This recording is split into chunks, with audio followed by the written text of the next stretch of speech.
Namaste, fellow yogis. I am Vish Chatterjee. I'm the author of The Business Casual Yogi, a book about yoga for everyday people in the working world.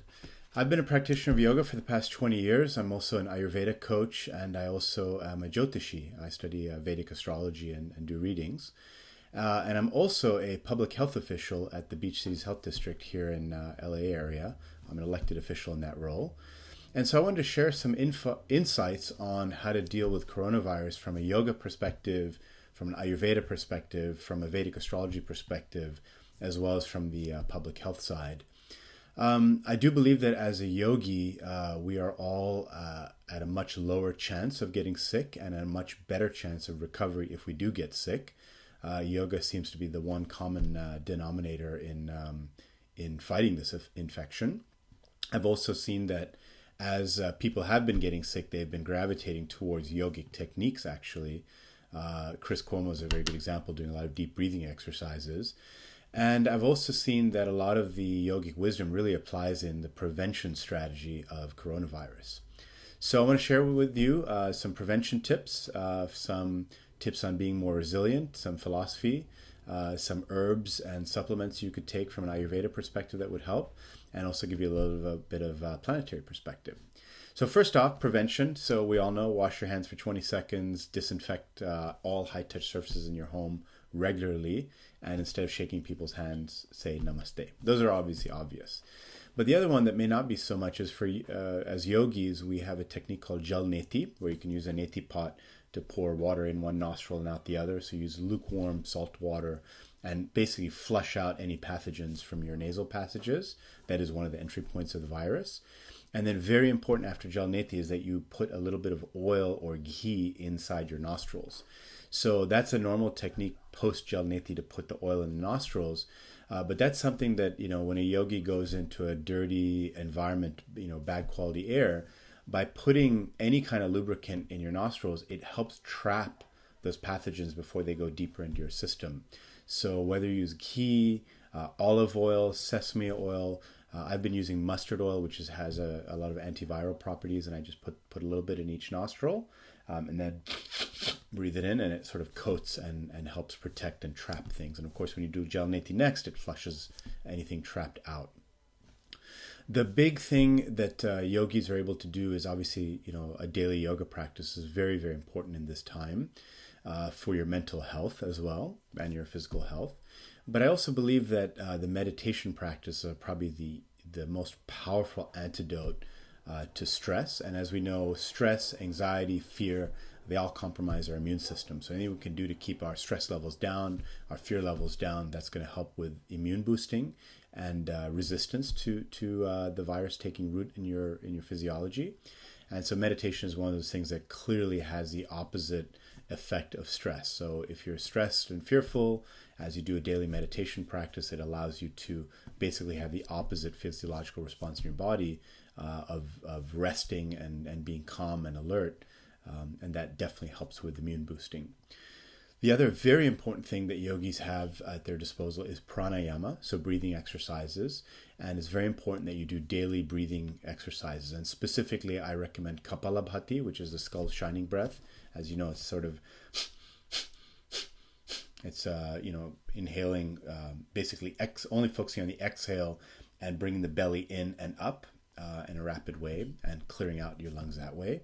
Breath retention, so kumbhakam is very good. So after you get done exhaling completely, doing the Mula Bandha root lock, you can even do the chest and throat locks, and then inhaling deeply, filling the lungs to complete capacity, and then holding that for as long as you can in between Kapalabhati rounds. And then the other very important pranayama is Dirga pranayama, which is a full 3-part yogic breath, filling the upper lungs, the middle lungs, and the lower lungs, completely expanding them. And then again, holding a little bit and then exhaling. So it's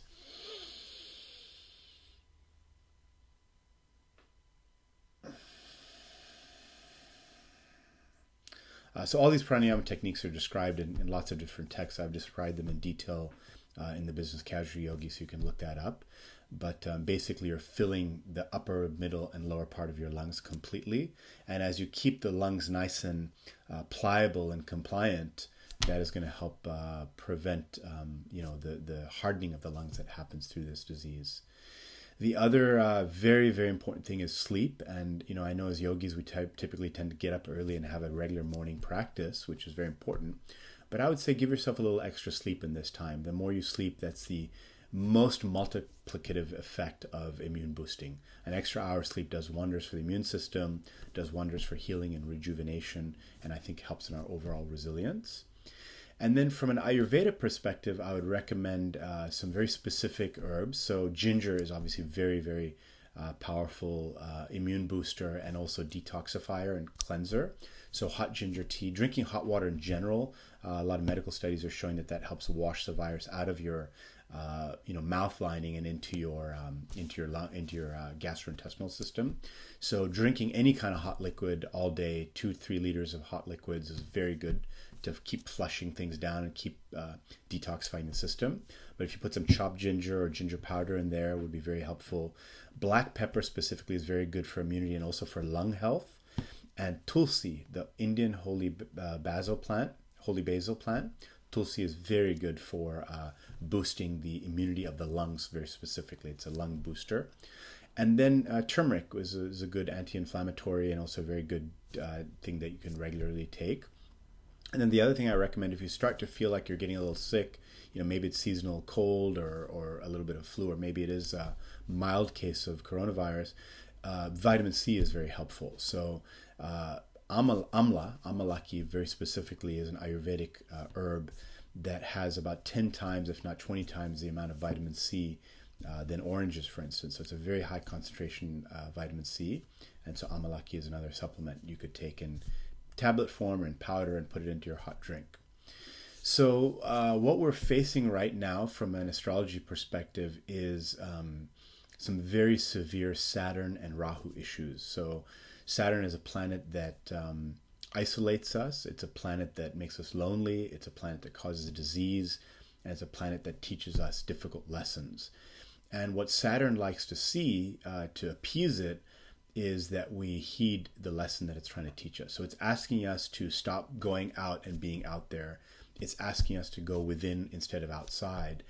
And so one way to take care of Saturn's energy right now is to really stay inside. So stay home. I know we all want to socialize, we all want to interact with friends, but now is a time to really go inwards and get deeper into our internal practices. So meditation is a great remedy for Saturn. Quiet practice, being alone, sitting with your thoughts, really seeing what comes and what comes into your mind and observing those with dispassion are all things that Saturn would like to see us do. And the other planet that is at play here is Rahu. It's the north lunar node, so it's an eclipse point in space. And Rahu is sort of a shadowy planet. It's not a real planet. It's actually an astronomical point in space. But in Vedic legend, Rahu causes a lot of fears and phobias, epidemics and plagues. And Rahu makes us fearful. And so part of the way to handle Rahu is to get over the fear, to really move towards love and compassion rather than fear and anxiety. And so as we do our practices, we should really think about, a daily gratitude practice, a real, thinking, from a point of view of compassion for people that are suffering out there, and really letting go of fear and anxiety, because it really doesn't serve us. Fear and anxiety means Rahu is taking advantage of you, but also fear and anxiety decrease your immune response and your ability to fight this infection. And so we want to transcend fear, transcend anxiety, and meditation is one of those amazing practices to do that. The other thing that is a great remedy for Saturn energy is the Maha Mrityunjaya mantra, which is the Om Triambakam mantra. Om Triambakam Yajamahe Sugandim Pushtivardhanam Urvarukamiva Vandhanan Mrityor Mukshyamamritat. So this is a very powerful healing mantra. It's a mantra to Shiva. It's a mantra for healing, and it's a perfect mantra to chant in this time. If you're feeling very anxious or very nervous or fearful, you could chant this with your mala beads. You could use a mala and go 108 times with that if you want that incredible power. But even if you do the mantra 5 times in the morning or 3 times as you start your practice, that can be very, very powerful, especially to appease this Saturn energy that's at play now. We are being asked to isolate, like being in an ashram. So if you've ever been in a yoga ashram, it's a very simple life. It's a very quiet life. And that's one of the things that we should really think about doing. The other thing I would suggest is go outside, get fresh air. So do take walks and go outside and get some fresh air. That's very important to sort of fill the lungs with fresh air. And you'll feel a lot of immune boost just from being outside in nature, looking at the sky, looking at leaves, and you don't have to do much. So on a daily basis, find a way to take care of your physical body, take care of your mental body through meditation and yoga practices, and take care of your spiritual body through these mantras and meditative efforts. So that's sort of my Ayurveda, yoga, Jyotish perspective. I hope you enjoy this and you find this video helpful and useful for you. Blessings to everybody and best of luck through this difficult crisis. And Hari Om.